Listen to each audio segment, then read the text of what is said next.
Okay မင်္ဂလာပါကျွန်တော်တို့ serious computer ကနေပြန်လည်ကြိုဆိုပါရစေ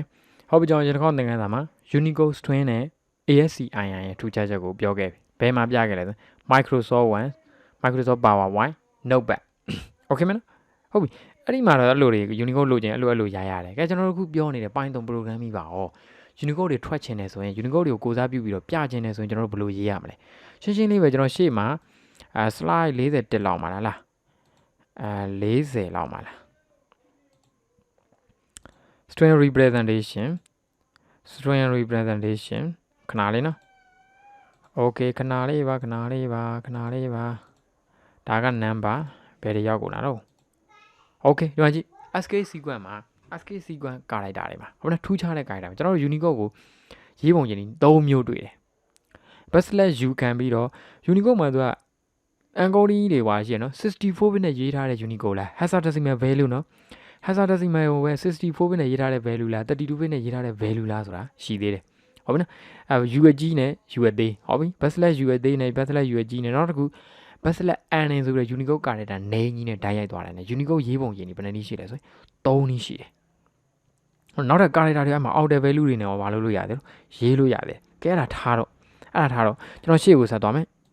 ကျွန်တော်သွားချင်တဲ့ Unicode ဘိုင်းကိုသွားမယ်ဒါမှမဟုတ်လိုရင်းမြောက်ပဲနေလိမ့်မယ်โอเคမလားကျွန်တော်format ကြောင်းအောင်နောက်မှသွားမယ်ဒီ slide လေးဒီ slide တွေကျွန်တော်ဖတ်ပြအောင်ကောက်ကိုဖတ်ပြီးကျွန်တော် Unicode ကိုစားပြုရမယ်ကြည့်မယ်ဒါကျွန်တော်နမူနာနဲ့ဒီထက်ကကျွန်တော်နမူနာရေးပြထားတယ်ဒီ Unicode ကိုစားပြုတဲ့ code လေးကိုကျွန်တော်ယူလိုက်မယ်ယူပြီးတော့ကျွန်တော် run ဆိုတော့ Python interactive mode နဲ့ပဲပြမယ်ဟုတ်ပြီ control V Python မှာ Unicode ကိုဘယ်လိုရေးမလဲပုံမှန်ကျွန်တော်တို့ရှေးရိုးရေးစဉ်ရေးနေရတော့ရှေ့မှာ u လေးခံရတယ်ဒီ string က Unicode string မှာဆိုပြီး u လေးလည်းခံရတယ်ပြီးတော့ backslash နဲ့ဒီမှာကြည့် u တဲ့ဆိုပြီးရေးတယ်ကဲဒီကောင် enter ခေါက်ကြီးမှာရှင်းလိုက်မယ်ဟုတ်ပြီအခုလည်းဒီလိုရေးလို့ရတယ်ဒါပေမဲ့ Python 3မှာ everything is a Unicode string ဖြစ်သွားပြီဟုတ်လားအရင်တော့ ASCII နဲ့လုပ်ခဲ့ပြီအခု Python 3တွေကဘာတွေဖြစ်ကုန်လဲအကုန်လုံး Unicode string နေနဲ့ encoding လုပ်တာအဲ့ဒီတော့ကျွန်တော်ဘာမှမထူ y ကိုထုတ်ကြည့် y okay ဒီလိုပဲထွက်တယ် print y လည်းလိုပဲအဲ့လိုပဲထွက်မယ် print print ဟုတ်လား print y ဒီလိုပဲထွက် okay မလားအဲ့ဆိုကျွန်တော်တို့ /u သူ့ရဲ့ 00e9 ဒါ၄လုံးဖြစ်တာပဲဒါဒီ Unicode u အသေးနဲ့ပါနော်8 bit sorry 60 bit ပါနော်60 bit Unicode နဲ့ရေးထားတာဟုတ်ပြီနော်၄လုံးဆိုရင်ပြောတာကိုကြိုက်တဲ့ Unicode ကဏ္ဍကိုကြည့်လိုက်ကျွန်တော် Unicode လိုချင်တယ်ဆိုဒီဘက်ကိုသွားမှာနော် website ကနေသွားကြည့်ရမှာနော်ဟုတ်ပြီအဲ့ဒါထားတော့ဒါ Unicode ရေးပုံရင်းနီး3နည်းရှိတယ် u အသေး u အကြီး u အသေးဟုတ်ပြီဘယ်လိုဟာကိုဘယ်လိုရေးရမလဲကြည့်မယ်ကျွန်တော်ဒီမှာကြည့်ဒီ emoji ကိုကျွန်တော်ထွက်ချင်တယ် emoji ကိုစားပြုချင်တယ်ဟုတ်ပြီသူ့ရဲ့ code ဒီ 1f606 သူ့ရဲ့ code ဒီပါနော် 1f606 okay ကျွန်တော်အဲ့ဒါကို Microsoft Word ထဲသွားရိုက်မယ်ဒီမှာကျွန်တော်ခုနရိုက်ပြီးသားပြန်ရိုက်ပြမယ်ဟုတ်နော် 1f606 ဒါဒီ Unicode ဆို order နဲ့ h ကိုနှိပ်လိုက်ဟောထွက်တယ် Microsoft Word မှာထွက်သွားအဆင်ပြေတယ်ဒါဒီ Unicode ဖြစ်တဲ့အတွက်ဒီထဲမှာတော့သွားမစမ်းတော့နဲ့ထွက်မှာမဟုတ်ဘူး PowerPoint ကကိုသားမယ် okay အဲ့ဆိုကျွန်တော်တို့ဒီကျွန်တော်တို့ Python မှာလဲ Unicode string ထွက်ချင်တယ်ဘယ်လိုရေးမလဲ i ပုံစံလေးဟုတ်နော် /u ဟုတ်ပြီနော် 1f ကျွန်တော်မှားပြီးရိုက်ပြမယ်နော်606 okay အဲ့ဒါခေါ်ကြည့်မယ်ဟာမထွက်ဘူးဟာဘလို့ကြီးထွက်တာခုနကပြုံးလေးလည်းမထွက်ဘူးဘာဖြစ်လို့လဲဒီမှာရေးကြည့်ကိုသားပြုတ်နေတဲ့ကဏ္ဍကိုရေးကြည့်လေးလုံးထက်ကြော်ရင်ဒါတေချာပေါ့ဒီကောင်ဒီ32 bit Unicode နဲ့သွားထားတာအဲ့ဒါဖြစ်တော့သူ့ကို10လုံးပြည့်အောင်ထည့်ပြီဒီမှာဆို2 4 5ဟုတ်နော်အခါဘယ်နှလုံးရှိတော့ကိုသားပြုတ်ကဏ္ဍလုံးဘယ်နှလုံးတော့နဲ့4 5လုံးဖြစ်4လုံးထက်ကြော်ရဖြစ်တော့သူ့ကို10လုံးပြည့်အောင်ကျွန်တော်ဗာထည့်ပဲ3ညာ4လုံးထည့်ပြီโอเคမလားကြရဆိုရင်တော့ပြန်ရိုက်မယ်ဒီကောင်အဲ့လို encoding ဘိုင်းနေမှတ်ထားပေးအောင်နော်32 bit နဲ့ရေးတာလား64 bit နဲ့ရေးတာလားဟုတ်ပါလားsorry 60 bit နဲ့ရေးတာလား32 bit နဲ့ရေးရလားဒါသည်သူဒီ32 bit နဲ့ရေးထားတယ်ပါတော့အခရာ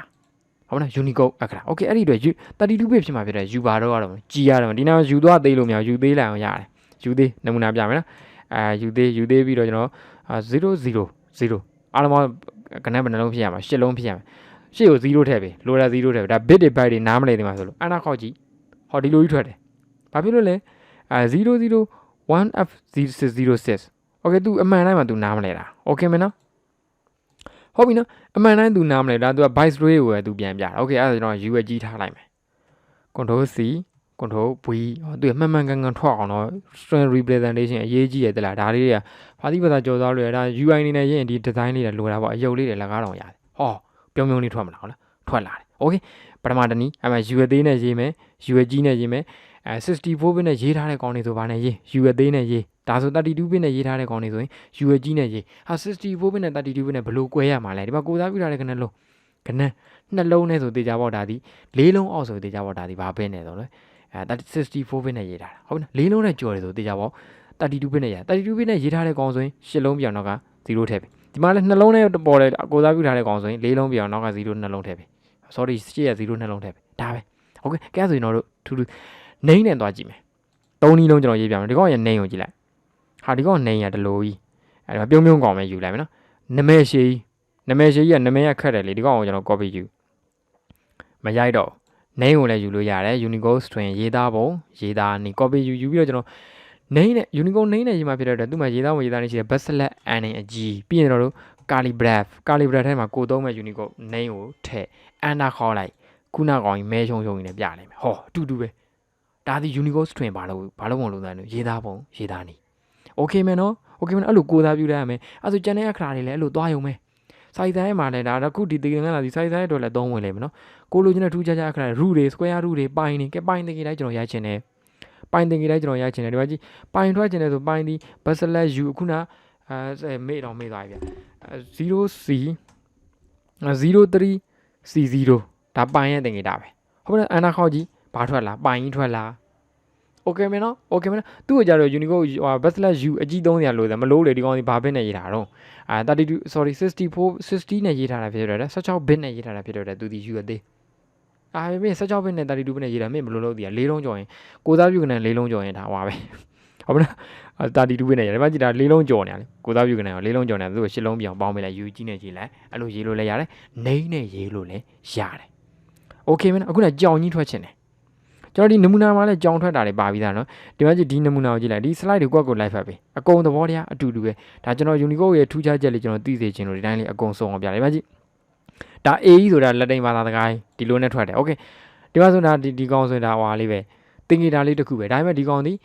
Microsoft PowerPoint ဒီ Unicode ကိုသားမပြုတာဖြစ်တဲ့အတွက်ဒီသင်္ကေတထွက်မလာအောင်နမူနာထည့်ရေးလို့မရဘူးဒီလိုလေးပဲပြတယ်ဒီမှာနားမလို့ကဲကြောင်ကြီးကျွန်တော်ထုတ်ကြည့်မယ်ဟုတ်နော်ကြောင်ကြီး Microsoft မှာပြခဲ့တဲ့ကြောင်ကြီးပြောသွားတာအကောင်ဒီကကြောင်မထိုးပြစင်ကြီးတော့ကောင်ကောစီလားချစ်သူရဲ့ကောင်ကြီးဒီကောင်ကကြည့်ဦးတယ်မလားဇက်ကိုင်းလူဝင်းโอเคမလားသူ့ရဲ့တင်ခဲ့တာဒီ 1F9HD ဟာဒီကောင်ကိုကျွန်တော်တို့ကိုသားပြုပြီးတော့ပိုင်တော်မှာပြခြင်းပါတယ်ဗျဘလို့ပြမှာလဲကဲပထမနီး 1F ဖြစ်တာဖြစ်တဲ့အတွက်ဆိုကနန်းတရားပေါ်ကြီးနေဖြစ်တဲ့အတွက်တရားပေါ် USG ဒီကောင်32 bit နဲ့ရေးထားတာကဲဟောနော်ဟာဒီကောင်အဆင်ပြေးလိုက်လာ